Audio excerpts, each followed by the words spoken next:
Hi, I'm Victoria Hayes, and I thought my sister Catherine was helping me through the hardest time of my life. Instead, she was orchestrating the most devastating betrayal imaginable. While I was recovering from what she told me was a tragic stillbirth, she was actually selling my living, breathing baby boy to the highest bidder for $300,000. What she didn't know was that I'm the director of one of Portland's most respected adoption agencies, and when I discovered the truth, I had all the tools I needed to set the perfect trap. Have you ever trusted someone so completely that when they destroyed your world, you questioned your own sanity? Before we jump back in, tell us where you're tuning from, and if this story touches you, make sure you're subscribed, because tomorrow I've saved something extra special for you. The rain was coming down in sheets that October morning when I finally decided to clean out the spare bedroom. It had been 8 months since I'd lost my baby, or at least that's what I believed at the time. 8 months of grief counseling, sleepless nights, and a hollow ache that never seemed to fade. My sister Catherine had been my rock through it all, or so I thought. I was folding away the tiny yellow onesies I'd bought during my pregnancy when my phone rang. The caller ID showed Dr. Tricia Nguyen from Portland General Hospital. My heart clenched immediately. Dr. Nguyen had been my obstetrician, and any call from her usually meant paperwork or follow-up appointments related to what Catherine had told me was my son's tragic death during delivery. "Victoria, I hope you're doing well." Dr. Nguyen's voice was warm but carried an undertone I couldn't quite place. "I'm calling because I received a rather unusual request. A law firm is asking for medical records related to your delivery last February. They're representing someone in an adoption case, and apparently there's some confusion about documentation." My blood went cold. "I'm sorry, what kind of confusion?" There was a pause. "Victoria, I need to ask you something directly. And please forgive me if this seems intrusive. Did you place your baby for adoption? Because according to my records, you delivered a healthy baby boy on February 14th. There's no record of infant mortality in your file." The room began to spin. I sat down hard on the edge of the bed, clutching the phone. "Dr. B and my sister Catherine told me my baby died during delivery. She said there were complications, that you and the staff did everything you could." The silence on the other end of the line stretched impossibly long. When Dr. Nguyen finally spoke, her voice was careful, professional. "Victoria, I think you need to come in immediately. And you might want to bring someone you trust with you." Not Catherine.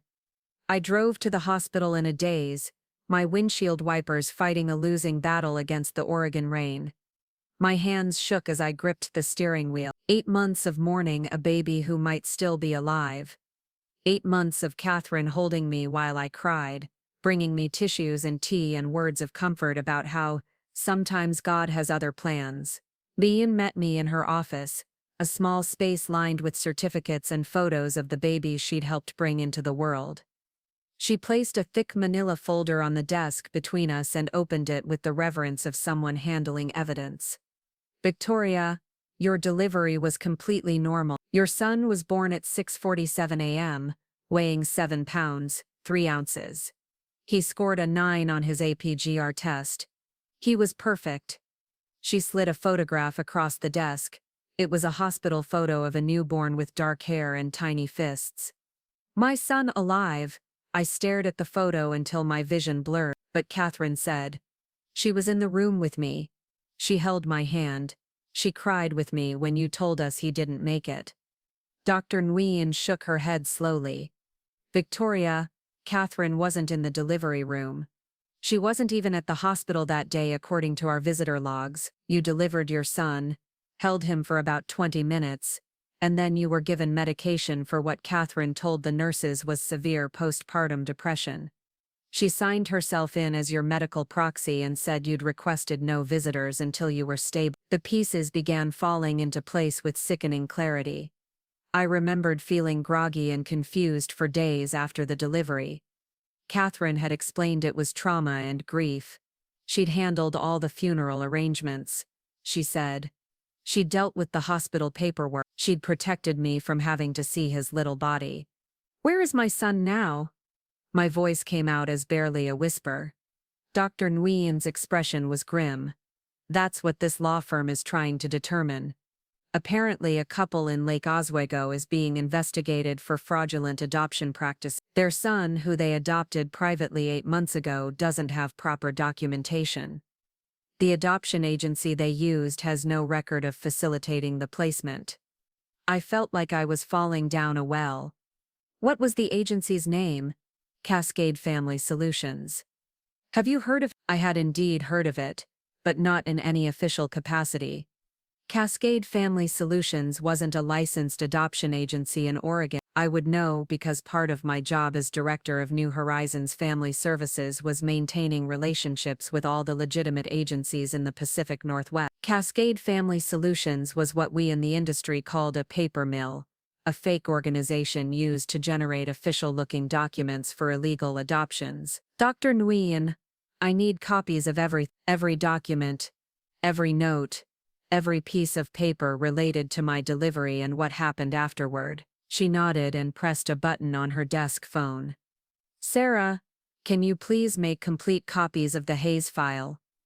Everything from prenatal through discharge. She looked back at me. Victoria, I have to ask, do you have reason to believe your sister was involved in arranging an illegal adoption? I thought about Catherine's new apartment in the Pearl District, the expensive furniture that had appeared over the past few months, the designer clothes she'd been wearing to our weekly coffee date. She'd told me she'd gotten a promotion at the marketing firm where she worked, but I'd never seen someone's lifestyle change so dramatically from a simple promotion. I think my sister sold my baby, I said, the words feeling foreign and terrible in my mouth.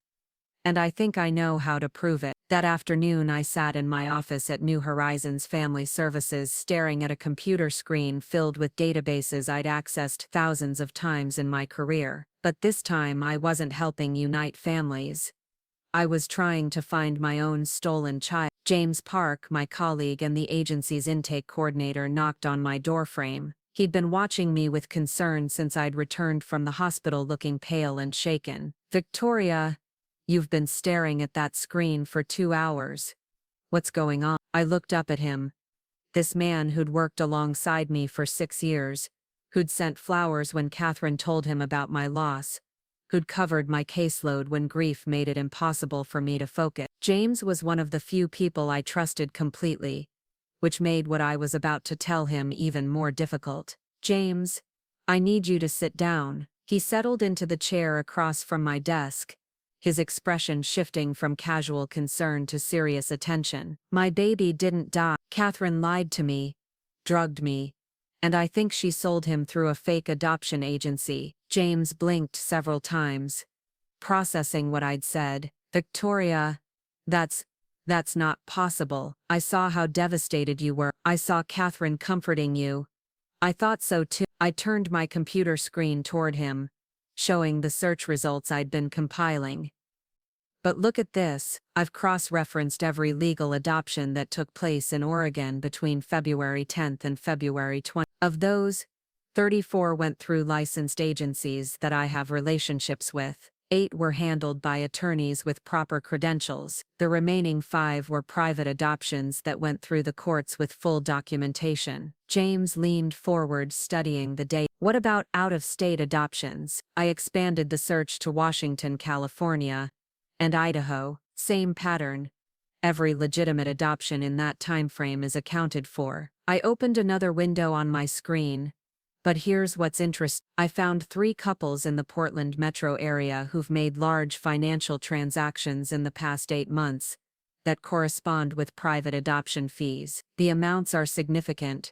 Between 2, that's far above standard adoption cost, James said, his voice growing quiet. He understood the implications as well as I did. Exactly. One couple lives in Lake Oswego and adopted a baby boy born on February 14th, the same day my son was born. I printed out the information I'd gathered and handed it to him. His name is Michael Blackwood now. His adoptive parents are Richard and Sharon Blackwood. Richard owns a chain of luxury car dealerships. James studied the papers with the same methodical attention he brought to every case. How did you find all this? Richard Blackwood made the mistake of claiming the adoption fees as a tax deduction. The IRS flagged it because the amount was so high, and they requested documentation. When he couldn't provide legitimate agency paperwork, they started an investigation. I pulled up another file. The investigation led to Dr. No Vioin, because she was listed as the attending physician for the birth, but the medical records were never properly transferred to support the adoption. Victoria, this is beyond illegal. This is human trafficking. The weight of those words settled between us. My sister hadn't just betrayed me, she had committed one of the most serious crimes imaginable. I need your help, I said. I can't go to the police yet because I don't have enough evidence to prove Catherine's involvement. All I have is circumstantial connections, but we have something the police don't have. What's that? We're the experts. We know how legal adoptions work, what documentation should exist, what red flags to look for, and we have access to resources that can help us build a case that will be impossible to ignore. James was quiet for a long time, staring at the papers in his hands. Finally, he looked up at me. What do you need me to do? Over the next week, James and I worked like detectives, but detectives with intimate knowledge of the adoption system. We started by reaching out to our contacts at other agencies, asking casual questions about any unusual adoption requests they'd received in the past year. We learned that several agencies had been approached by someone claiming to represent birth mothers who wanted private placements outside the normal system. The person making these inquiries was a woman named Nicole Sterling, who claimed to be a social worker helping vulnerable mothers. When we looked into Nicole Sterling's credentials,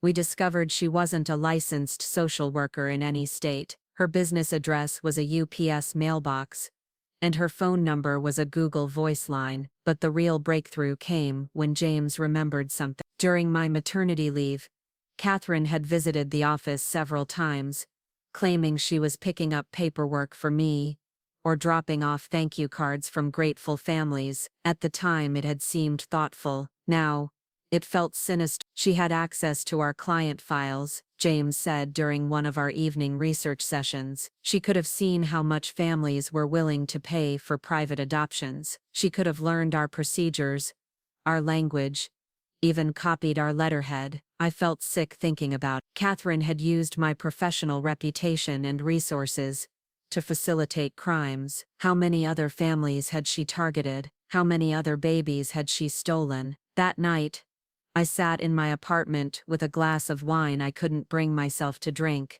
staring at the photo Dr. Nguyen had given me. My son's face looked back at me, tiny and perfect and unaware that he was about to be stolen. I thought about the Blackwood family, who might genuinely believe they'd adopted him legally. They'd been living with my child for 8 months, loving him, raising him as their own. The complexity of the situation was overwhelming. Even if I could prove what Catherine had done, what would happen to my son? He was almost a year old now. The Blackwoods were the only parents he'd known. A custody battle could take years and would traumatize everyone involved. But as I sat there in the dark, I realized something important. This wasn't just about getting my son back. This was about stopping Catherine before she destroyed other families. If she'd done this once, she would do it again. The money was too good, and she'd proven she had no conscience about the human cost. My phone buzzed with a text message from Catherine. Coffee? Tomorrow. I found the cutest little cafe in Hawthorne. Miss our sister dates. I stared at the message for a long time. For 8 months, Catherine had sat across from me at coffee shops and restaurants, listening to me grieve for a child she knew was alive. She'd held my hand during therapy sessions, where I talked about learning to live with my loss. She'd helped me donate the baby clothes I'd bought, telling me it would help with closure. I typed back, absolutely. Can't wait to catch up. If Catherine wanted to play games, I was ready to play, but this time, I'd be the one setting the rule. The next morning, I met Catherine at the cafe she'd chosen, a trendy spot with exposed brick walls and local art hanging from wire frames. She was already seated at a corner table, looking radiant in a way that struck me as almost obscene given what I now knew. "Victoria, you look tired, honey. Are you sleeping okay?" She stood to hug me, and I had to force myself not to recoil from her touch. "I'm doing better," I said, settling into the chair across from her. "Actually, I've been thinking about maybe going back to work full-time. The grief counselor thinks having a routine might help." Catherine's smile flickered almost imperceptibly. "That's wonderful. But don't rush yourself. Healing takes time." Speaking of time, I've been going through some of my medical paperwork from the hospital, just trying to get everything organized for my taxes. I watched her face carefully. Dr. June's office called about some insurance forms. Apparently there was some confusion about my records. "Oh? What kind of confusion?" Catherine's voice remained steady, but she was gripping her coffee cup tighter. "Something about missing documentation for the delivery. They said some lawyer was asking questions about adoption records." I leaned forward slightly. "Isn't that strange? Why would anyone connect my situation to adoption?" Catherine's laugh sounded forced. "Bureaucratic mix-ups happen all the time. You know how these medical offices are with their paperwork. I suppose you're right." I took a sip of my coffee, letting the silence stretch between us, although it got me thinking about how lucky some families are, getting to adopt healthy babies when there are so many couples struggling with infertility. Preparing and narrating this story took us a lot of time, so if you are enjoying it, subscribe to our channel. It means a lot to us. Now back to the story. "Adoption is a beautiful thing," Catherine agreed, but there was something wooden about her response. "It really is. At my agency, we see couples who've been waiting for years, spending their life savings just for the chance to become parents. Some of them pay enormous amounts for private adoptions when they can't wait for the traditional process." Catherine set down her coffee cup. "How much do private adoptions usually cost?" "It varies. Legal fees, medical expenses, agency fees. For a healthy newborn, through a private arrangement, couples might pay anywhere from $200,000, sometimes more if they're desperate enough." I watched the color drain from Catherine's face. She was smart enough to realize I was no longer making casual conversation. "Victoria, why are you really asking me about adoption costs?" I pulled out my phone and placed it on the table between us. On the screen was a photo of a baby boy with dark hair and bright eyes. My son. But it wasn't the hospital photo Dr. Nguyen had shown me. This was a more recent picture I'd found on Sharon Blackwood's social media account.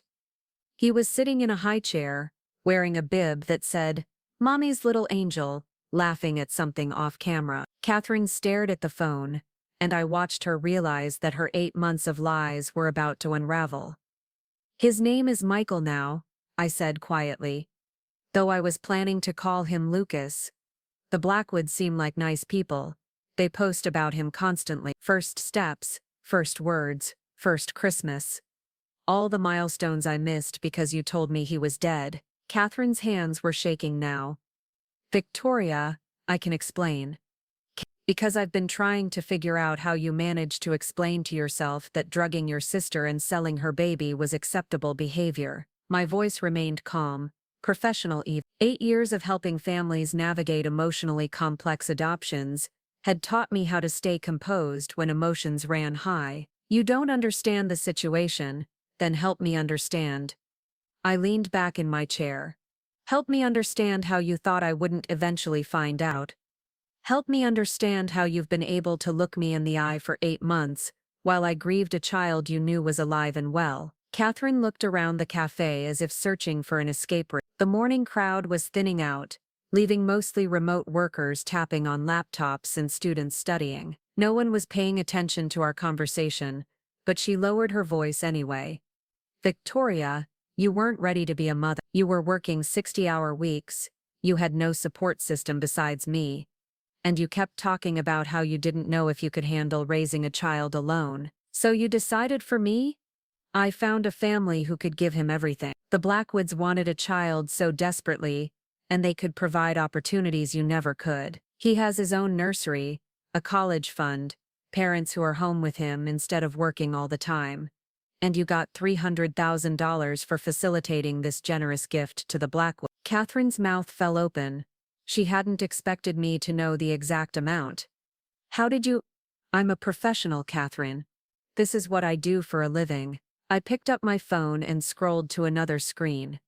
I know about Nicole Sterling, the fake social worker identity you create. I know about the forged medical documents. I know about the offshore account you opened to launder the money. Each revelation hit her like a physical blow. She slumped back in her chair, the confident mask finally slipping away completely. I know you've done this before, I continued. The couple in Beaverton who paid $250,000 for a baby girl last spring. The family in Vancouver who paid $320,000 for twins. You've been running this operation for at least 2 years. Catherine's eyes filled with tears, but I felt no sympathy for her. These weren't tears of remorse. They were tears of someone who'd been caught. How many babies, Catherine? How many families have you destroyed? It's not like that, she whispered. The birth mothers, they wanted to place their babies. I just helped them find families who could pay better than going through agency. The birth mothers who didn't know their babies were being sold, the ones who thought they were going through legitimate agencies. I pulled out a folder I'd been keeping in my purse. Like Jennifer Walsh, who thought she was placing her daughter with a military family through Catholic charities. She received $5,000 for medical expenses, while you collected $250,000 from the actual adoptive family. Catherine stared at the folder as if it contained a bomb. Or Marcus and Tina Rodriguez, who were told their twins died from complications during delivery, the same twins that are now living with the Harrison family in Seattle. Stop, Catherine said, her voice breaking. I can't stop, Catherine, because if I stop, you'll keep doing this. You'll keep destroying families because the money is too good, and you've convinced yourself that you're helping people. I stood up and gathered my things. I'm going to give you one chance to do the right thing. You have 48 hours to contact every family you've victimized,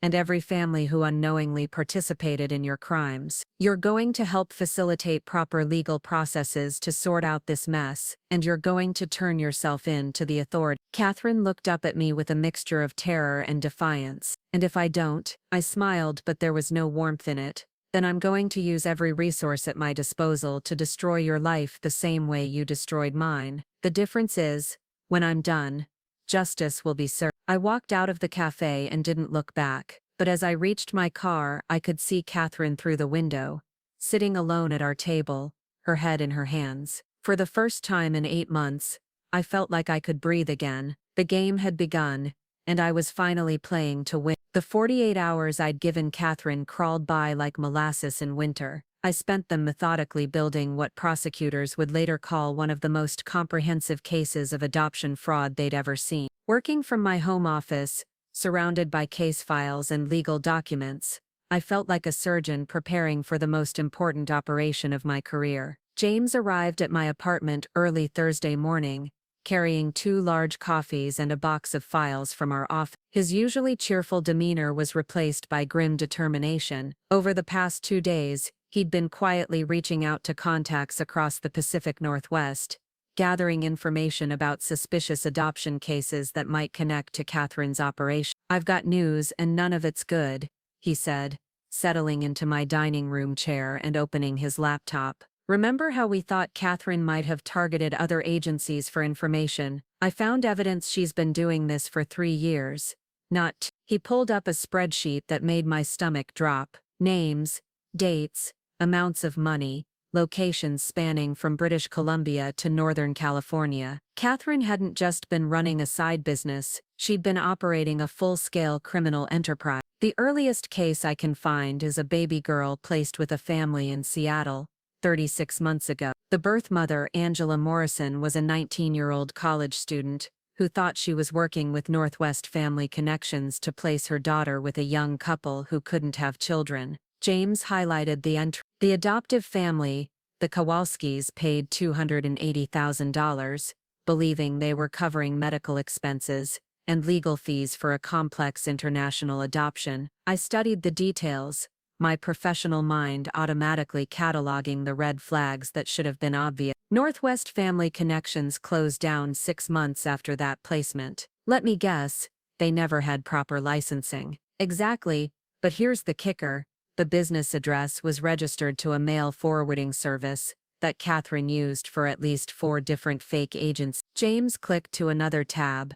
She's been systematically creating and dissolving adoption agencies, using them for 1 or 2 placements, then shutting them down before anyone could investigate properly. The scope of Catherine's operation was breathtaking in its audacity. She'd studied the adoption system well enough to exploit every weakness, every gap and oversight that allowed private agencies to operate with minimal scrutiny. She knew that desperate families on both sides of the adoption equation would overlook inconsistencies if they believed it meant achieving their dreams. "How many families are we talking about?" I asked, though I wasn't sure I wanted to know the answer. James scrolled through his spreadsheet, his expression growing darker. "Based on what I've been able to verify so far, at least 17 illegal placements. The birth mothers received between $3,000 and $8,000 each, supposedly for medical expense. The adoptive families paid between $200,000 and $400,000 each. The mathematics were staggering.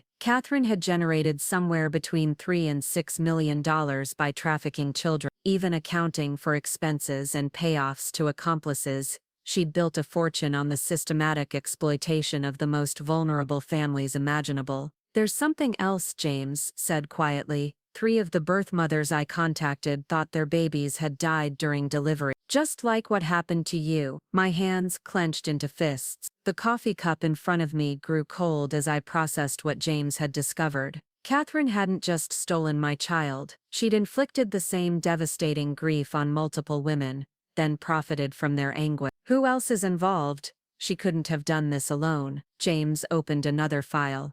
"At least 4 accomplices that I can identify. Nicole Sterling, the fake social worker, appears to be Catherine's primary identity for contacting birth mothers. But there's also Dr. Marcus Webb, a physician in Vancouver who's been signing falsified medical documents. Elena Vasquez, a former paralegal who creates fake legal paperwork. And someone calling themselves David Chen, who handles the financial transactions." I recognized the pattern immediately. Catherine had assembled a team of professionals who could provide legitimate-seeming documentation for every aspect of the adoption process. To overwhelmed birth mothers and desperate adoptive families, the paperwork would look completely authentic. "Have you been able to identify any of these people's real identities?" Elena Vasquez is actually Elena Ramirez, and she was disbarred in California 5 years ago for embezzling client funds. Dr. Marcus Webb doesn't exist. The medical license number belongs to a retired pediatrician in Phoenix, who has no idea his credentials are being used. James pulled up a series of photographs, but David Chen is the interesting one. Based on financial records and digital footprints, I think David Chen is actually Catherine herself. The pieces were falling into place with crystal clarity. Catherine had created an elaborate network of false identities, each serving a specific function in her criminal operation. She'd been careful to keep the identities separate, using different phone numbers, email addresses, and even slightly different writing styles for each persona. "She's smart," I admitted grudgingly. "Smarter than most criminals we read about." She understood that the adoption system relies heavily on trust and good faith between parties. "She exploited that trust systematically," James nodded.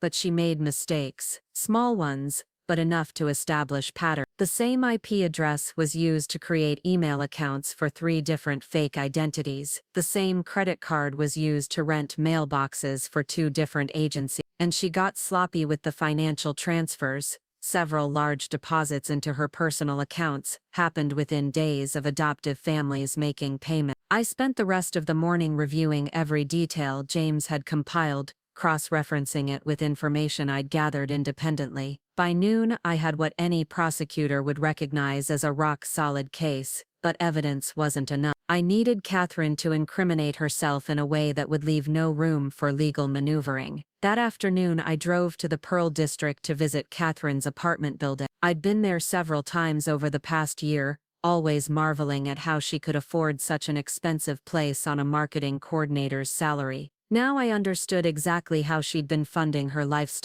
The building was one of those converted warehouse spaces, that epitomized Portland's urban renewal efforts. Floor-to-ceiling windows, exposed ductwork, granite countertops, and monthly rent that exceeded most people's mortgage payment. I sat in my car across the street, watching the entrance, and thinking about confrontation strategies. My phone rang just as I was considering leaving. The caller ID showed Dr. Elena Rodriguez, a forensic psychiatrist I'd worked with on several challenging adoption cases over the years. Elena specialized in evaluating the psychological fitness of potential adoptive parents, and she'd become both a professional colleague and a trusted friend. Victoria James Park called me yesterday. He said you might need some assistance with a complex case. Elena's voice carried the calm authority that made her so effective in court proceedings. I have some time this afternoon if you'd like to discuss it. I'd been hoping Elena would be willing to help. Her expertise in forensic psychology could be invaluable in understanding Catherine's motivations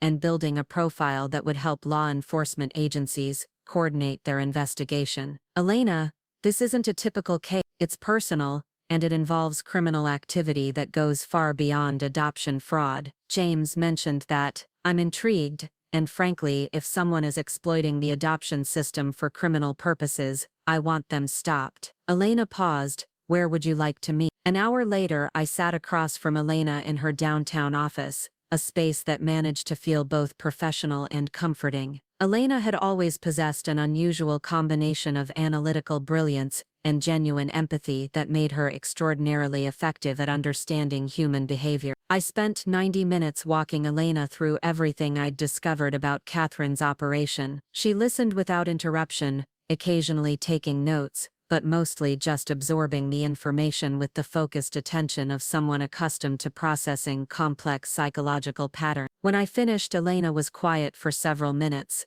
staring out her office window at the Willamette River. Finally, she turned back to me. Victoria, your sister displays classic characteristics of what we call instrumental psychopathy. She's capable of forming emotional connections with people, but she views those connections as tools to be used for personal gain. Elena consulted her notes. The fact that she was able to comfort you through 8 months of grief while knowing she'd caused that grief indicates an extraordinary capacity for emotional compartmentalization. Is she dangerous? I mean, beyond what she's already done. Elena considered the question carefully. Probably not physically dangerous, but she's certainly capable of escalating her criminal behavior. The financial rewards she's been receiving would be powerfully reinforcing, and she's demonstrated increasing sophistication in her methods over time. Elena leaned forward. But here's what concerns me most. She's been able to rationalize devastating multiple families because she's convinced herself she's actually helping people.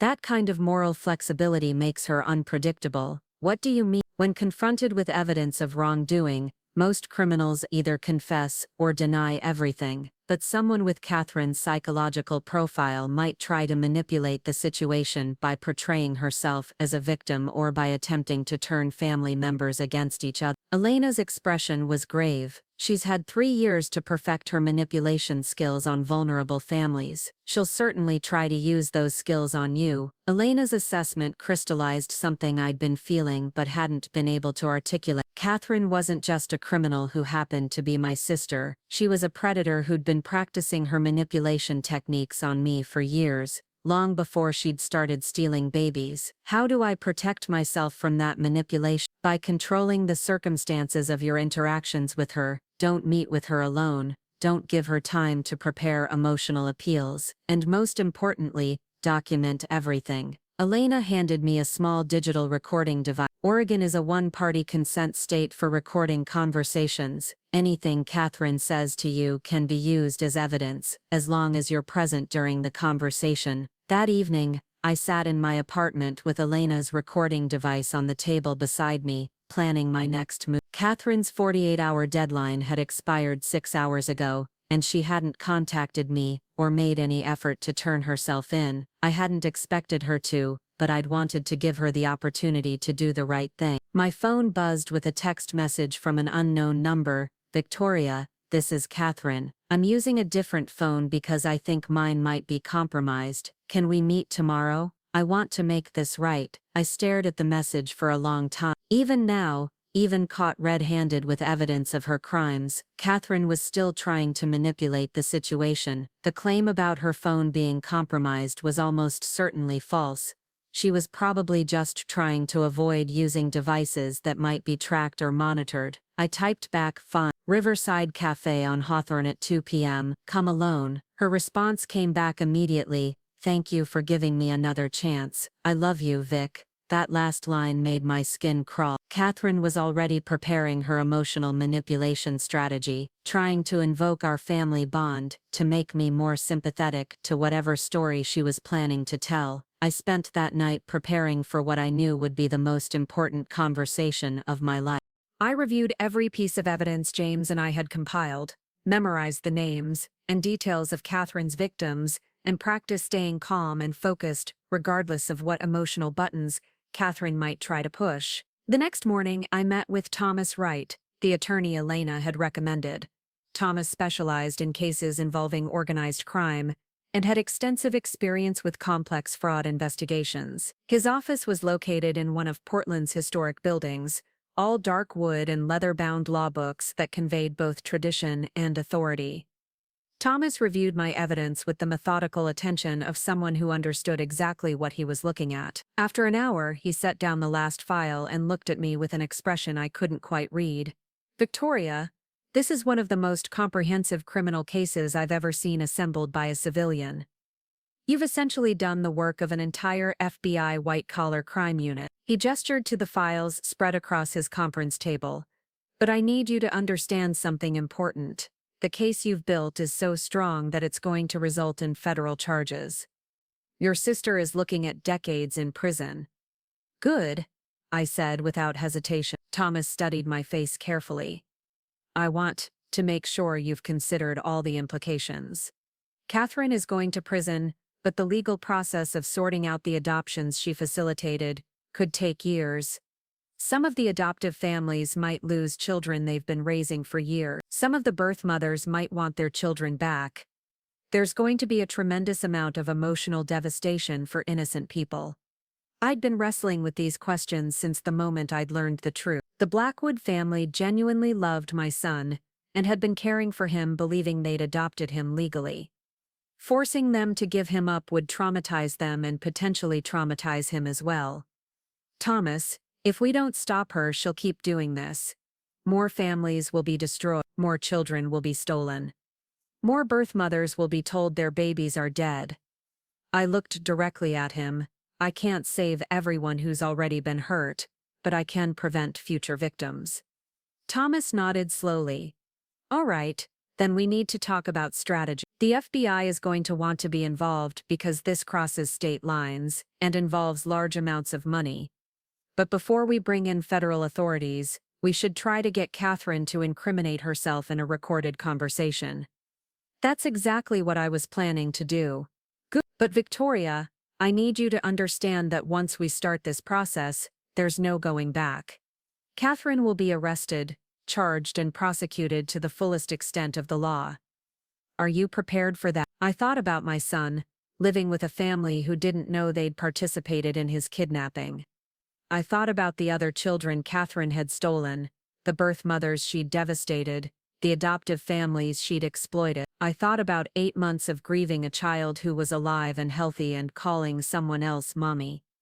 I'm prepared. 2 hours later, I sat at a corner table in Riverside Cafe, Elena's recording device, hidden in my purse, waiting for my sister to arrive for what would be our final conversation as family member. When Catherine walked through the door, she looked smaller somehow, less confident than the woman who'd comforted me through months of manufactured grief. She slid into the seat across from me and immediately reached for my hands. I let her take them, even though her touch made my skin crawl. "Victoria, I'm so sorry. I know what I did was wrong, but I want you to understand why it happened." Catherine's eyes were already filling with tears. "I was trying to protect you. You weren't ready to be a single mother, and I found a family who could give Lucas everything you could. His name is Michael now," I said quietly, "and he calls Sharon Blackwood mommy." Catherine flinched as if I'd slapped her. "I know this is hard to understand, but the Blackwoods are good people. They love him. they can provide for him in ways that— What about Jennifer Wall? I interrupted. Was she also not ready to be a mother? Is that why you told her daughter died during delivery, while you sold her to the Morrison family for $200? She'd been prepared to manipulate me about my own situation, but she hadn't expected me to know about her other victims. How did you— I'm a professional, Catherine. Did you really think I wouldn't be able to track down your other crimes? I leaned forward. What about Marcus and Tina Rodriguez? Were they also not ready to raise twins? Is that why you told them their babies died while you sold them to a family in Seattle? Catherine's carefully constructed emotional appeal was crumbling. She looked around the cafe desperately, as if searching for an escape route that didn't exist. Victoria, you don't understand how the system works. These birth mothers, they were going to place their babies anyway. I just found families who could pay better than going through agents, by lying to everyone involved, by forging medical documents, by telling mothers their children were dead. My voice remained calm, but I could feel rage building behind my professional composure. How many babies, Catherine? How many families have you destroyed? Catherine's tears were flowing freely now, but I recognized them for what they were: manipulation tactics, not genuine remorse. I never meant for anyone to get hurt. I was just trying to help families find each other. The money was just to cover expenses. $3 to $6 million in expenses. I pulled out my phone and showed her a bank statement James had obtained through his contacts. This is your offshore account in the Cayman Islands. The same account where you deposited payments from adoptive families after taking most of the money for yourself. Catherine stared at the phone screen as if it were showing evidence of her own death warrant, which in a legal sense it probably was. Where did you get that? I told you, I'm a professional, and unlike you, I work with actual law enforcement agencies when crimes are committed. I put my phone away. Catherine, you have one last chance to do the right thing. You can cooperate with authorities, help sort out the legal mess you've created, and maybe reduce your prison sentence by a few years. Prison sentence? Did you think there wouldn't be consequences? You've committed federal crimes across multiple states. You're looking at human trafficking charges, fraud, money laundering, practicing medicine without a license, forging government documents. I counted off the charges on my fingers. The FBI is already building a case against you. Catherine's face went completely white. For the first time in our conversation, she seemed to understand the true scope of her legal jeopardy. But we're family, she whispered. You wouldn't really send your own sister to prison. You're right, I said, standing up and gathering my things. I wouldn't send my sister to prison. But you stopped being my sister the moment you drugged me and sold my child. I walked out of the cafe without looking back, knowing that Elena's recording device had captured every word of Catherine's confession. As I reached my car, my phone rang. It was Thomas Rudd. Victoria, the FBI wants to meet with you tomorrow morning. Agent Sarah Martinez specializes in human trafficking cases, and she's very interested in what you've uncovered. He paused. Are you ready for this? I looked back at the cafe where I could see Catherine still sitting at our table, her head in her hands. 8 months ago, she'd been my closest family member, my support system through grief, my trusted confidant. Now she was just another criminal who'd exploited vulnerable families for profit. I'm ready, I said. The game was no longer just about justice for my family. It was about stopping a predator before she could destroy more lives. And tomorrow I would hand over everything I'd learned to people who had the authority to make sure Catherine never hurt another family again. The FBI field office in Portland occupied an unremarkable building downtown, its bland exterior concealing the sophisticated law enforcement operations happening inside. I arrived 30 minutes early for my meeting with Agent Sarah Martinez, clutching a leather briefcase that contained copies of every document, recording and piece of evidence James and I had compiled over the past week. Agent Martinez turned out to be a compact woman in her early 40s with graying hair and intelligent eyes that seemed to catalog every detail of our conversation. She led me to a conference room where 2 other agents were already waiting, their laptops open and legal pads ready. Ms. Hayes, I've reviewed the preliminary information your attorney provided, and I have to say, this is one of the most comprehensive citizen investigations I've encountered. Agent Martinez gestured for me to sit across from her. Before we proceed, I need to establish some ground rules. Everything you tell us today could potentially be used in federal court proceedings. Are you comfortable with that? Absolutely. Good. I also need you to understand that once we open a formal investigation, we'll be taking over all aspects of this case. That means no more independent investigation on your part, no more meetings with your sister unless we specifically request it. Can you commit to that? I hesitated for just a moment. The investigator part of me wanted to maintain some control over the process, but I understood the necessity of letting professional law enforcement handle what came next. I understand. Agent Martinez nodded and opened her laptop. Let's start with the scope of what you've uncovered. How many victims are we talking about? For the next 3 hours, I walked the agents through every detail of Catherine's operation. They asked pointed questions about financial transactions, digital evidence, witness statements, and the legal vulnerabilities in the adoption system that Catherine had exploited. They were particularly interested in the fake identities she'd created, and the network of accomplices who'd helped facilitate the fraudulent adoption. Agent Martinez's colleague, Agent David Kim, specialized in financial crimes, and seemed almost impressed by the sophistication of Catherine's money laundering operation. She's been careful about structuring her transactions to avoid triggering federal reporting requirements, he noted, reviewing the bank records James had obtained, but she made enough mistakes that we can trace the money flow from adoptive families to her accounts and then to offshore holding. What about the accomplices? I asked. Elena Ramirez is already on our radar for other fraud cases. Dr. Marcus Webb doesn't exist, but we can track down who's been using those credentials illegally. Agent Martinez made notes as she spoke. The bigger challenge will be determining which adoptive families were knowing participants versus innocent victims. That question had been weighing on my mind since I'd first learned about Catherine's crime. Some of the adoptive families had paid enormous sums of money through obviously illegitimate channels. It seemed impossible that all of them could have believed they were participating in legal adoptions. Based on what I've seen, I think most of the families were victims too, I said carefully. The amounts they paid were high, but not impossibly high for private adoptions, and Catherine provided them with official-looking documentation that would have been convincing to people who weren't familiar with adoption procedures. Agent Martinez studied my face. Ms. Hayes, I appreciate your perspective, but you need to understand that some of these families might face criminal charges themselves. Ignorance isn't always a legal defense, especially when large amounts of money are involved. The implications hit me like a physical blow. The Blackwood family, who'd been raising my son for 8 months, might face criminal prosecution for unknowingly participating in his kidnapping. They could lose him and face prison time for the crime of wanting to become parents. Agent Martinez, what happens to the children? Specifically, what happens to my son? That's complicated.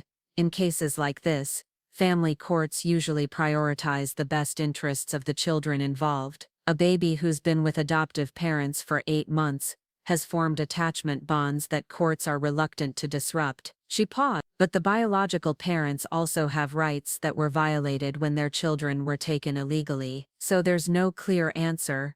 Not yet. These situations require careful evaluation by child welfare specialists, family court judges, and sometimes years of litigation. Agent Martinez's expression softened slightly. I know this isn't what you want to hear, but getting your son back isn't guaranteed, even if we successfully prosecute your sister. I sat quietly for several minutes, processing what she'd told me. I'd been so focused on stopping Catherine and seeking justice that I hadn't fully considered the possibility that justice might not include reuniting with my child. What do you need from me to move forward with the prosecution? Your cooperation as a witness, access to any additional evidence you might discover, and your agreement to participate in controlled interactions with your sister, if necessary. Agent Martinez closed her laptop. We're going to need to move quickly on this. Your sister has demonstrated a pattern of escalating criminal behavior, and there's evidence she might be planning additional illegal adoptions. What kind of evidence? Agent Kim pulled up a file on his computer. We've been monitoring some of the communication channels your investigation led us to. Nicole Sterling received 3 inquiries from pregnant women just this week. Your sister is actively recruiting new victims. The knowledge that Catherine was continuing her crimes even as law enforcement closed in on her made my stomach turn. She wasn't just unrepentant about what she'd done,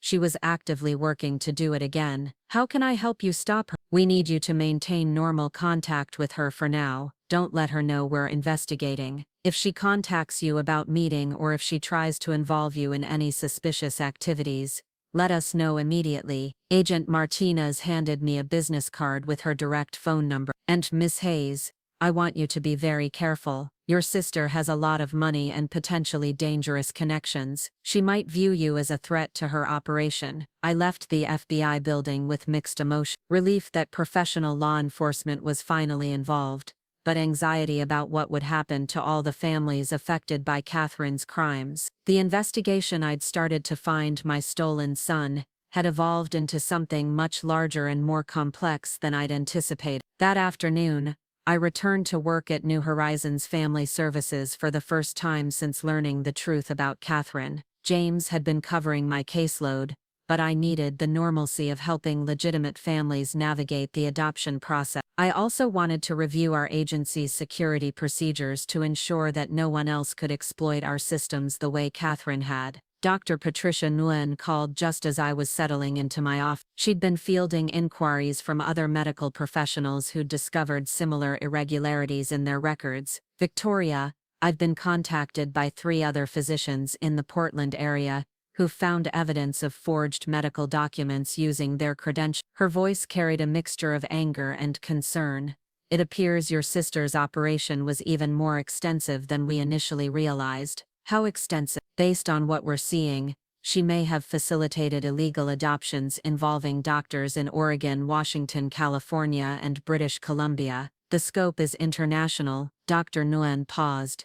There's something else. I've been in contact with Dr. Jennifer Walsh at OH. She says a woman matching your sister's description approached her 6 months ago, asking detailed questions about hospital procedures for high-risk deliveries. The implications were chilling. Catherine hadn't just been exploiting the adoption system reactively. She'd been actively studying how to improve her criminal methods, researching ways to make her fake documentation more convincing, and her victim manipulation more effective. Dr. Nguyen, have you shared this information with the FBI? I'm meeting with them tomorrow morning. But Victoria, I want you to know that several of us in the medical community are committed to supporting whatever legal proceedings come out of this investigation. That evening, I sat in my apartment, trying to process everything that had happened. My phone buzzed with a text message from Catherine.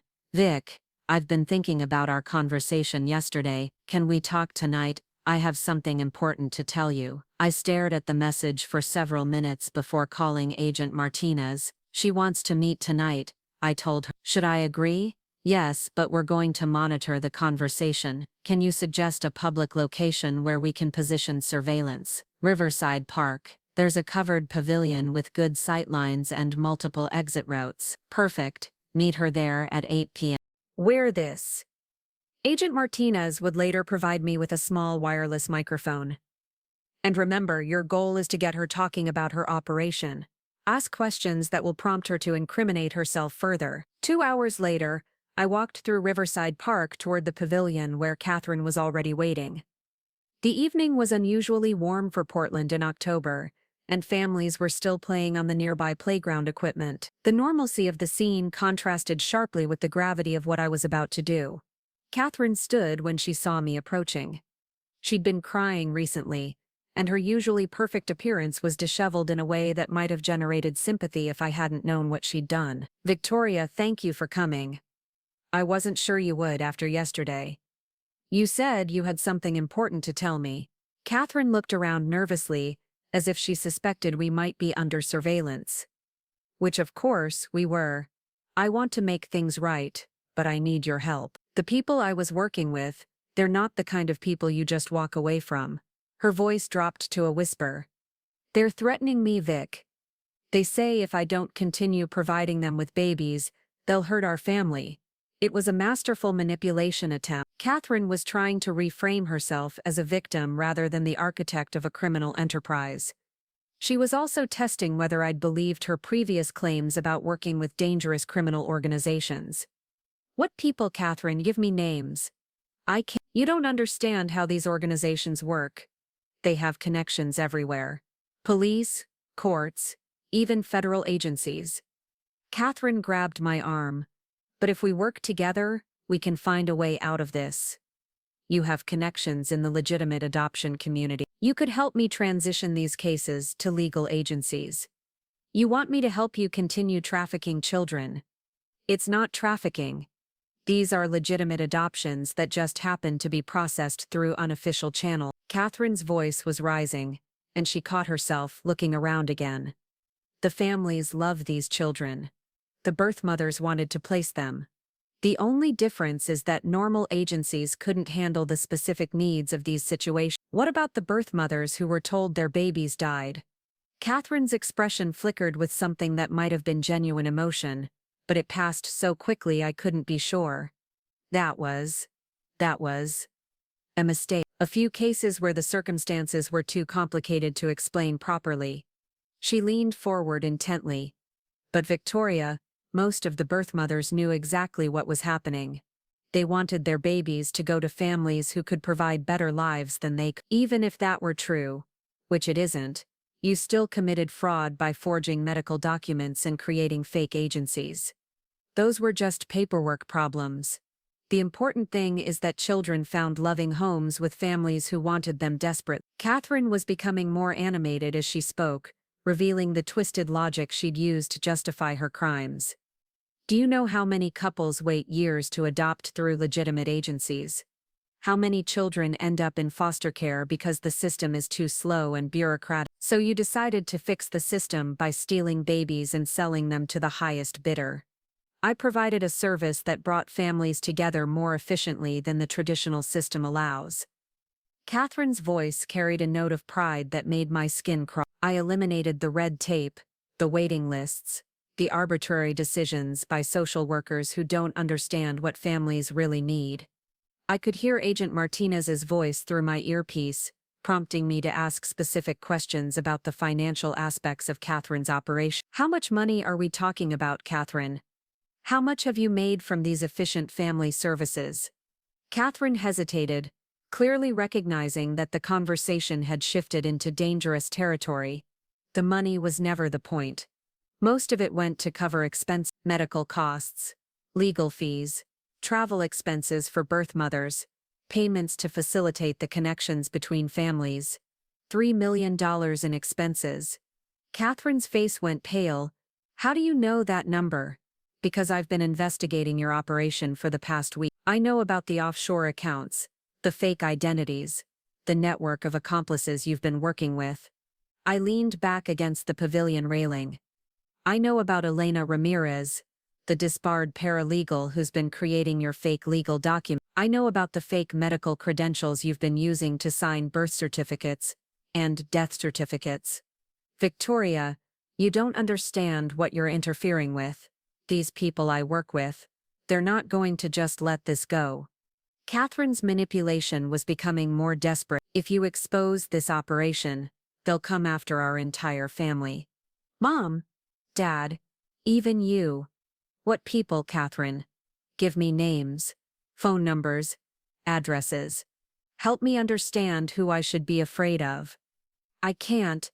They'll kill me if they find out I've been talking to you about this. Catherine was crying again, but her tears seemed calculated rather than genuine. But there might be a way to protect everyone.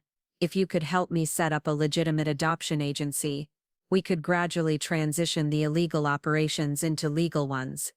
You want me to become your partner. I want you to help me save our family. Catherine reached across the table and took my hands. Victoria, I know I made mistakes, but everything I did was because I love you and I wanted to protect you. When you got pregnant, I could see how scared you were about raising a child alone. I found Lucas a family who could give him everything you wanted for him but couldn't provide yourself. His name is Michael now, And he calls another woman mommy because you stole him from me. I found him parents who love him and can provide for him. Isn't that what any mother would want for her child? Catherine's voice carried a note of genuine bewilderment, as if she truly couldn't understand why I was upset about her action. The conversation continued for another 30 minutes, with Catherine alternating between manipulation tactics, false remorse, and attempts to recruit me as an accomplice. She revealed details about her operation that would later prove crucial to the FBI's investigation, including the names of several adoptive families I hadn't previously identified and information about planned future adoption. As we prepared to leave, Catherine made one final attempt at emotional manipulation. Victoria, I know you're angry with me, but we're sisters. We're family. Family protects family, no matter what. She hugged me tightly. I love you and I love Lucas. Everything I did was out of love. I didn't return her embrace. Love doesn't drug people and steal their children, Catherine.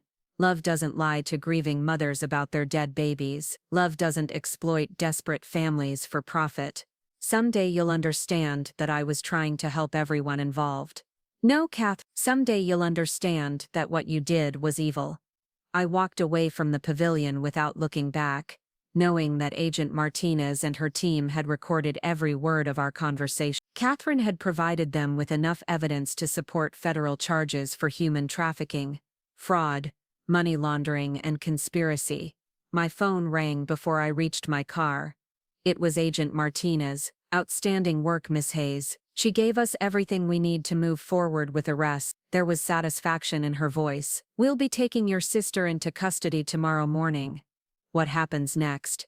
Federal prosecutors will review the evidence and file formal charges. Based on what we've gathered, your sister is looking at 20 to 30 years in federal prison.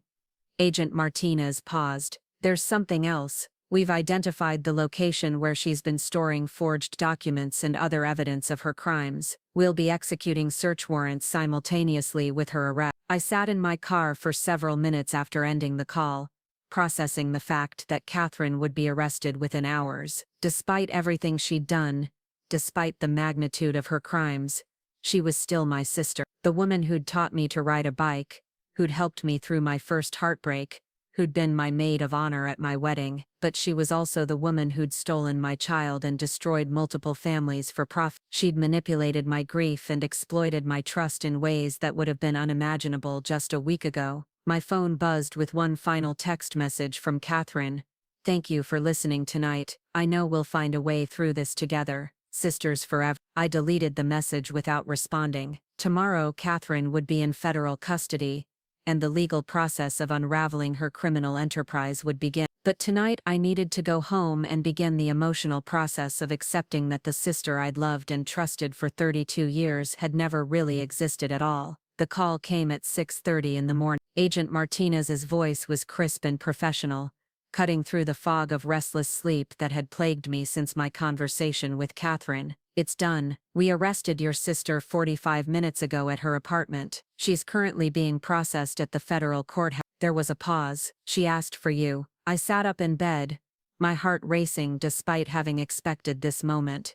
What did she say? She claims she has information about other criminal organizations that might be relevant to our investigation. She's willing to cooperate in exchange for a reduced sentence. Agent Martinez's tone suggested she was skeptical of Catherine's offer. She specifically requested to speak with you before she talks to prosecutors. Do you think she's telling the truth about other organizations? Honestly, based on everything we've uncovered, I think your sister was the primary architect of this operation. She may have used independent contractors for specific services, but the evidence suggests she was running the show. Agent Martinez hesitated. However, she might have information about other families she victimized that we haven't identified yet. I agreed to meet with Catherine at the Federal Detention Center that afternoon. Agent Martinez arranged for me to be present during what would essentially be a proffer session, where Catherine could provide information to prosecutors without that information being used against her in court unless she later testified differently. The federal courthouse was an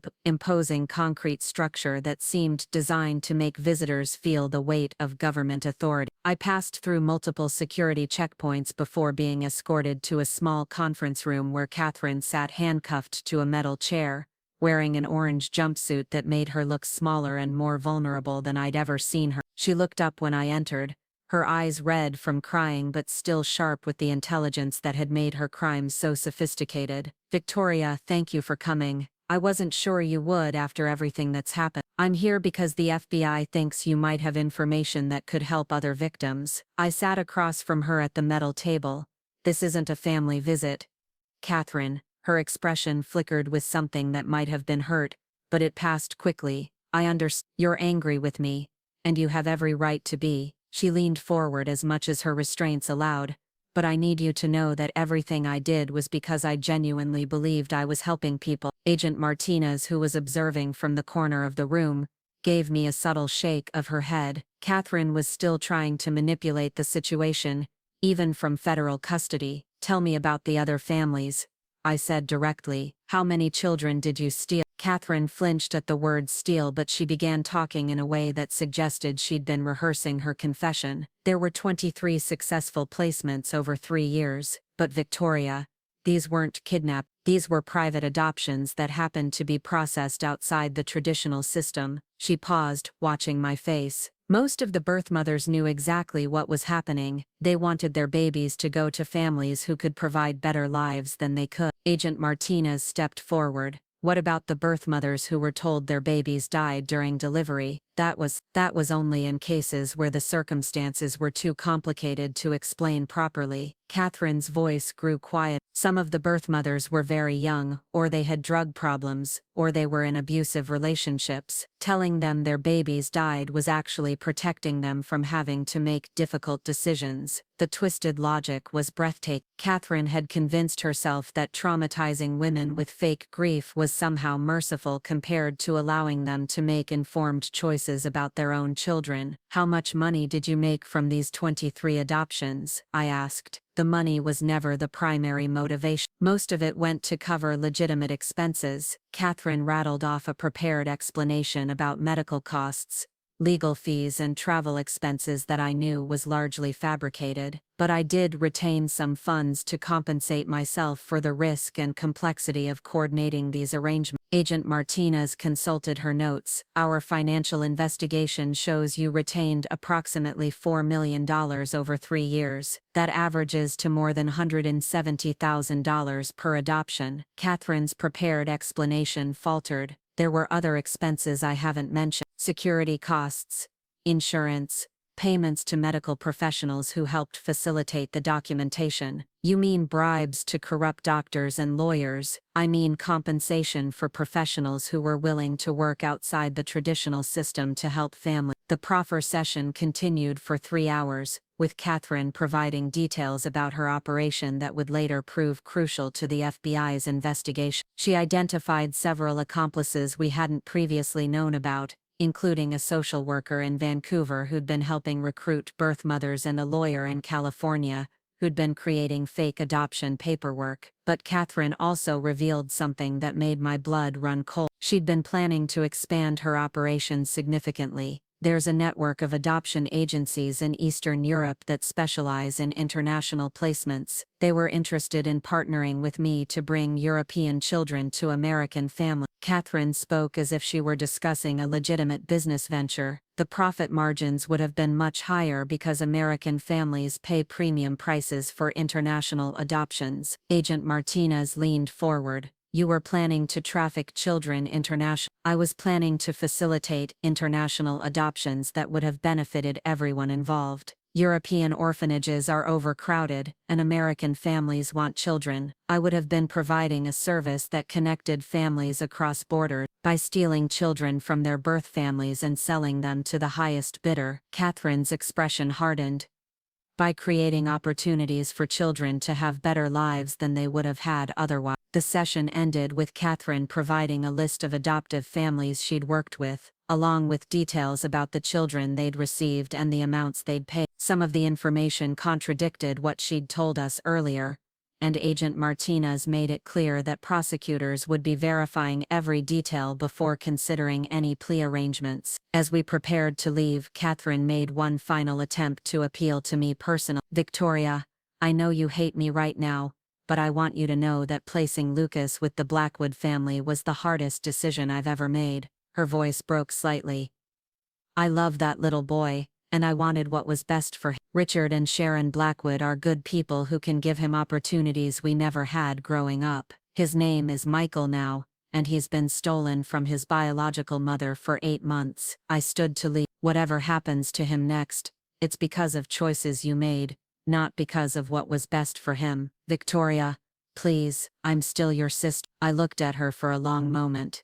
This woman who'd shared my childhood, who'd been present for every important moment of my life until she'd decided to steal the most important moment of all. "No, Catherine, you stopped being my sister the moment you decided my child was worth $300,000 to you." I left the detention center feeling emotionally drained, but legally vindicated. Catherine had provided enough evidence to support federal charges against several accomplices, and her confession had filled in gaps in the FBI's understanding of how her operation functioned. But the legal victory felt hollow because the most important question remained unanswered: what would happen to my son? That evening, I met with Thomas Wright to discuss the family law implications of Catherine's arrest. Thomas had been researching similar cases and had consulted with specialists in adoption law about the complex legal issues surrounding children who'd been placed through fraudulent adoption. "Victoria, I need to prepare you for the possibility that this could take years to resolve through the courts." Thomas spread several legal documents across his desk. "The Blackwood family has been caring for your son for 8 months. They've bonded with him,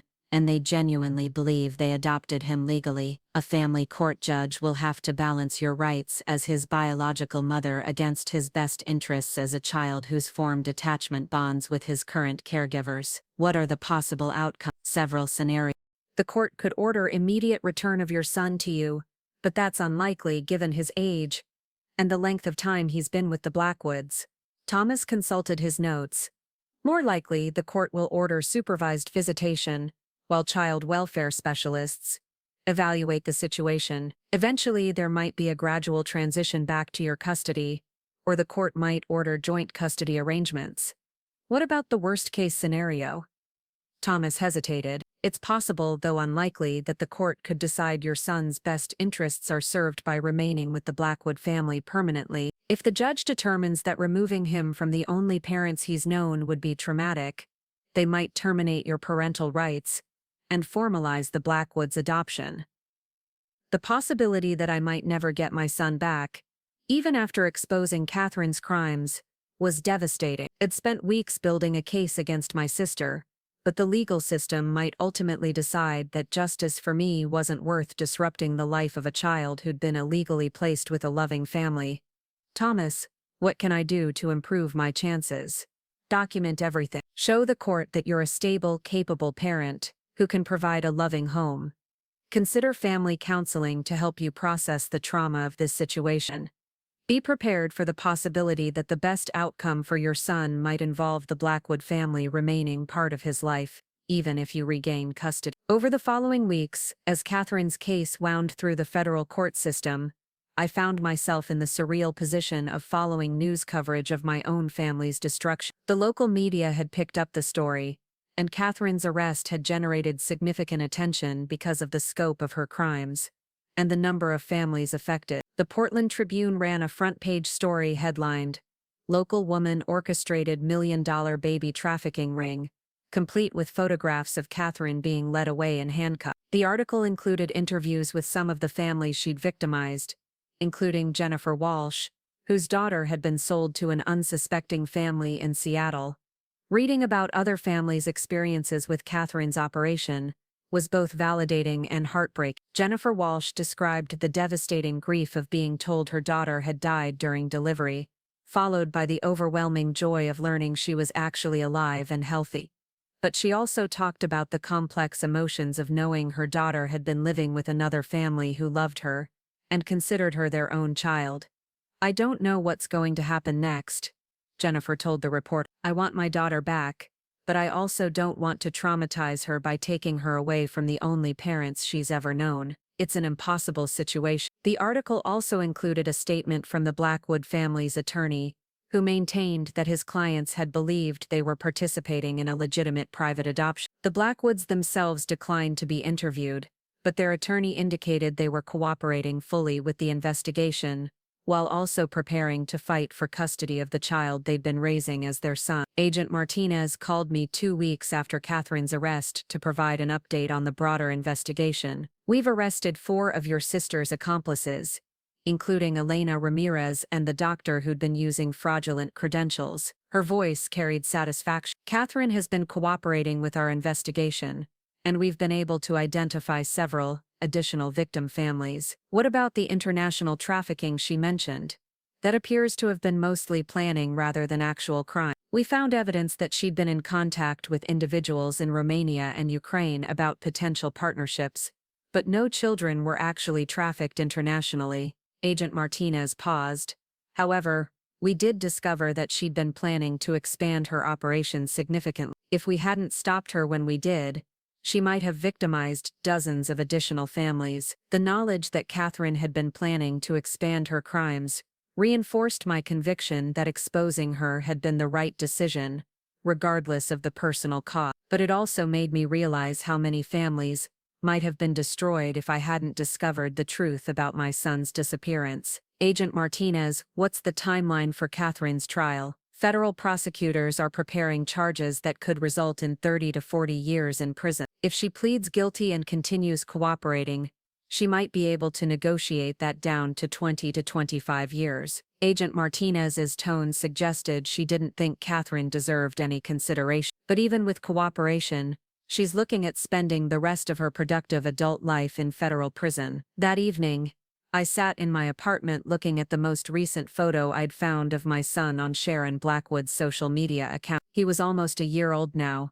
sitting in a high chair and grinning at the camera while covered in what appeared to be his first birthday cake. The caption read, "Our little miracle turns 1 today.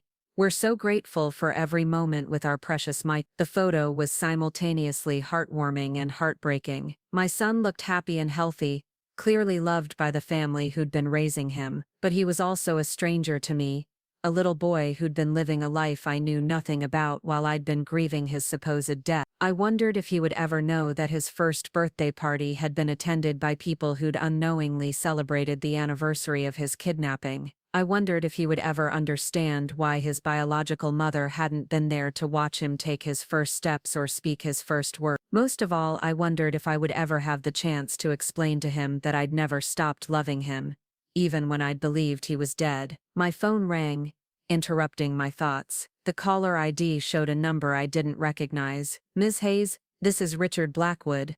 I think we need to talk." My heart stopped. The man who'd been raising my son for 8 months was calling me directly.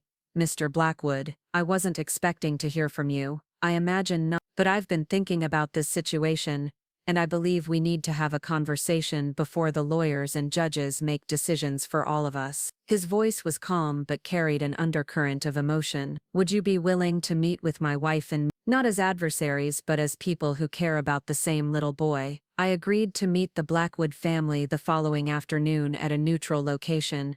As I hung up the phone, I realized that everything I'd been through over the past month had been leading to this moment. The investigation, the confrontation with Catherine, the legal proceedings, all of it had been preparation for a conversation with the people who'd been unknowingly raising my stolen child. Tomorrow I would come face to face with the family who'd been living the life I should have had with my son, and somehow we would all have to figure out how to move forward in a way that served the best interests of a little boy who'd been the innocent victim of his aunt's crime. The quest for justice was nearly complete, but the most difficult part of this journey was just beginning. The coffee shop Richard Blackwood had chosen was a quiet place in Beaverton, far from the media attention that had been following Catherine's case. I arrived 10 minutes early and sat at a corner table, my hands trembling slightly as I waited for the most important conversation of my life. Richard and Sharon Blackwood entered together looking exactly like the loving parents I'd seen in countless social media photos. Sharon was petite with kind eyes that were currently red from crying. Richard was tall and broad-shouldered,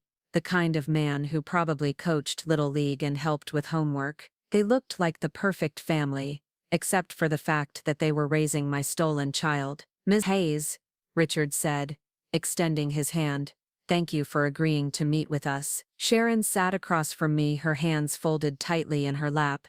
"We brought something for you," she said, pulling out a thick photo album. "We thought you might want to see how Michael has been growing up." The album was filled with pictures chronicling my son's first year of life, his first smile, his first solid food, his first time sitting up unassisted. Milestones I'd missed because I'd been told he was dead. The photos showed a happy, healthy baby surrounded by people who clearly adored him. "He's beautiful," I said, my voice barely above a whisper. "He looks so much like his father." "You were married?" Sharon asked gently. "Engaged. David died in a car accident when I was 6 months pregnant." I touched one of the photos showing my son laughing. "I was so scared about raising him alone. Catherine knew that, and she used my fear against me." Richard leaned forward. "Ms. Hayes, we need you to know that we had no idea about any of this. We thought we were adopting through a legitimate agency. We paid what we thought were standard fees for a private adoption." "I know. You're victims too." I looked up from the photo album. "But that doesn't change the fact that he's my son." Sharon's eyes filled with tears. "He's been our son for 8 months. We've been there for every fever, every sleepless night, every moment of his life. We love him as much as any biological parents could, and I love him too, even though I've been grieving him for 8 months." I closed the photo album carefully. "Mr. and Miss Blackwood, I didn't ask for this meeting to fight with you. I asked for it because I think we all want what's best for Michael." "What do you think is best for him?" Richard asked. I'd been wrestling with that question for weeks. The easy answer was that I wanted my son back, that I wanted to erase the past 8 months and start over as his mother. But the more I'd learned about the Blackwood family, the more I'd realized that the situation was far more complex than simple justice. "I think what's best for Michael is having people in his life who love him and want to protect him from being hurt any further." I looked at both of them. "I can't undo what Catherine did to all of us, but maybe we can figure out a way to move forward that doesn't destroy anyone else's life." Sharon reached across the table and took my hand. "What are you suggesting?" "I'm suggesting that we work together instead of against each other, that we find a way for Michael to have the love and support of all the people who care about him, instead of forcing him to choose between families through a court battle." We spent the next 2 hours discussing possibility, gradual visitation that would allow Michael to get to know me without traumatizing him, shared holidays and important events, eventually perhaps a custody arrangement that would allow Michael to maintain relationships with both families. "It won't be easy," Richard admitted. "There will be legal complications, and it will require all of us to put Michael's needs ahead of our own emotions. But it's better than spending years in court fighting over him while he grows up in the middle of our conflict," I said. Sharon wiped her eyes. "Victoria, can I ask you something? If we do this, if we find a way to share Michael's life, will you be able to forgive us for raising him while you thought he was dead?" I thought about that question for a long moment. The Blackwood family had given my son love and care during a time when I could. They'd been there for him when Catherine's lies had kept me away from him. In a strange way, they'd been protecting him from the chaos that would have surrounded his life if I'd known the truth from the beginning. "There's nothing to forgive," I said finally.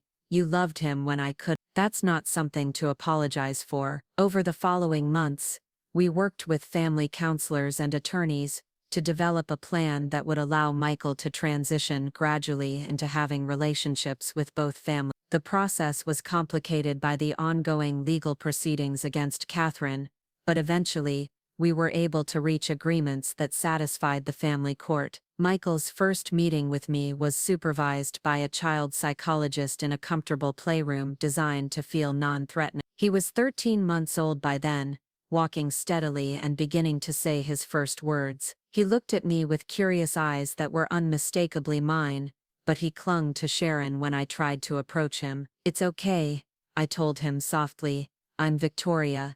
I'm your first mom." The process of building a relationship with my son was slow and sometimes painful. He knew the Blackwood family as his parents, and I was just another adult in his expanding world. But gradually, over weeks and months, he began to accept my presence and even to seek out my attention. Sharon and Richard were remarkably generous throughout the process. They included me in birthday parties and family gatherings. They shared videos of Michael's daily activities and consulted with me about important decisions regarding his care. They treated me not as an adversary, but as another person who loved their son, because that's what Michael had become to all of us, our son in different ways, and for different reasons, but equally loved and equally important to our lives. Catherine's trial took place 8 months after her arrest. Federal prosecutors had assembled an overwhelming case against her, and she eventually pleaded guilty to charges of human trafficking, fraud,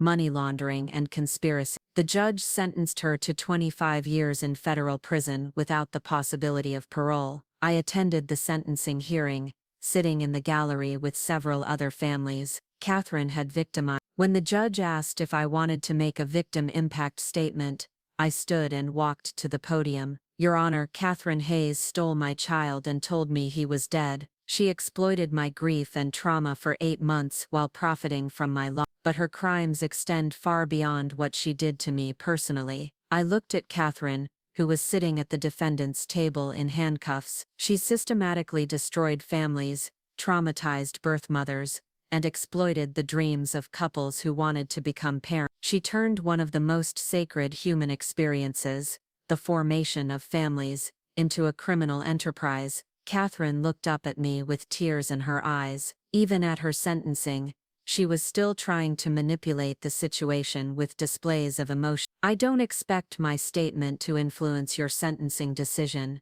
Your Honor. Catherine will face the consequences of her choices regardless of my feelings about them." I paused, "But I want other families to know that it's possible to survive betrayal this devastating. It's possible to rebuild trust and find ways to move forward that serve the best interests of the children who were caught in the middle of these crimes." The judge thanked me and proceeded with the sentencing. Catherine was led away in handcuffs, and I never saw her again. 2 years later, I stood in the backyard of the Blackwood family's home in Lake Oswego, watching Michael blow out the candles on his 3rd birthday cake. He was a confident, talkative little boy who called me Mama Victoria, and the Blackwoods' Mama Sharon, and Daddy Rich. He had no memory of the circumstances that had brought us all together, and we'd agreed to wait until he was older to explain the complicated history of his early life. "Mama Victoria, come push me on the swing," he called out, running toward the playground equipment Richard had installed in their backyard. I looked around at the family gathering. My parents were there, having eventually reconciled with the fact that their grandson was being raised by multiple families. James Park from my agency was there with his wife and children. Dr. Elena Rodriguez was there with her husband. Even Agent Martinez had stopped by to see how Michael was doing. "He's lucky to have so many people who love him," Sharon said, joining me near the swing set. "We're all lucky," I replied. "Catherine tried to destroy our families, but instead, she forced us to create something bigger and stronger than any of us could have built alone." Michael ran up to us, his face covered in chocolate frosting. "Mama Victoria, will you read me a story tonight?" "Of course, sweetheart, and Mama Sharon too, if she wants to, and Daddy Richard." Sharon and I exchanged smiles. "We'll all read to you," Sharon said. As the party continued around us, I reflected on the journey that had brought us to this moment. Catherine's betrayal had been devastating, but it had also led to something beautiful and unexpected. Michael was growing up surrounded by love from multiple families who'd learned to work together for his benefit. He had grandparents, aunts, uncles, and family friends who all considered him precious and important. The quest for justice had been successful. Catherine was serving a lengthy prison sentence, and her criminal enterprise had been dismantled. But the real victory was watching my son grow up happy and secure, surrounded by people who loved him and would protect him from ever being hurt the way we'd all been hurt. Later that evening, after the guests had gone home and Michael had been tucked into bed, I sat with Richard and Sharon on their back porch, watching the sun set over the Portland skyline. Victoria, do you ever wonder what would have happened if you hadn't discovered the truth about Catherine? Richard asked. I considered his question. I think she would have kept trafficking children until someone with more authority than me stopped her, and Michael would have grown up never knowing his biological family, just like dozens of other children she stole. But do you think he would have been happy with us? I think he would have been loved, and that would have been enough for him. I looked at both of them, but I also think he's better off having all of us in his life than he would have been with just one family, even if that family was perfect. Sharon nodded. It's been complicated, but it's been worth it. Michael has more love and support than most children ever get. And we've all learned something about what family really means, I added. Family isn't just about blood relationships or legal documents, it's about people who choose to love and support each other, even when it's difficult. As I drove home that night, I thought about the letter I'd received from Catherine 6 months earlier. She'd written from federal prison,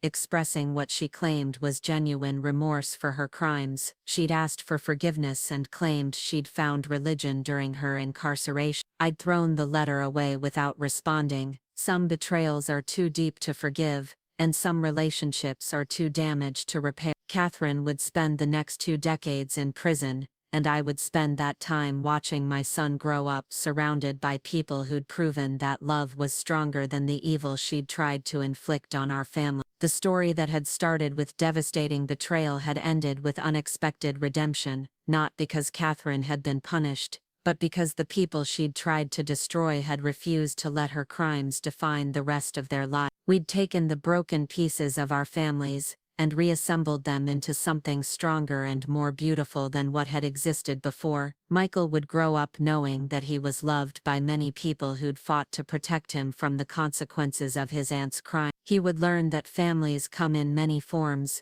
and that trust can be rebuilt even after it's been shattered. He would understand that sometimes the worst betrayals can lead to the greatest blessings, if we're willing to choose love over revenge, and cooperation over conflict. The quest for justice had been successful, but the real victory was the family we'd built together from the ashes of Catherine's betrayal, and that victory would last long after her crimes were forgotten. Up next, you've got 2 more standout stories right on your screen. If this one hit the mark, you won't want to pass these up. Just click and check them out.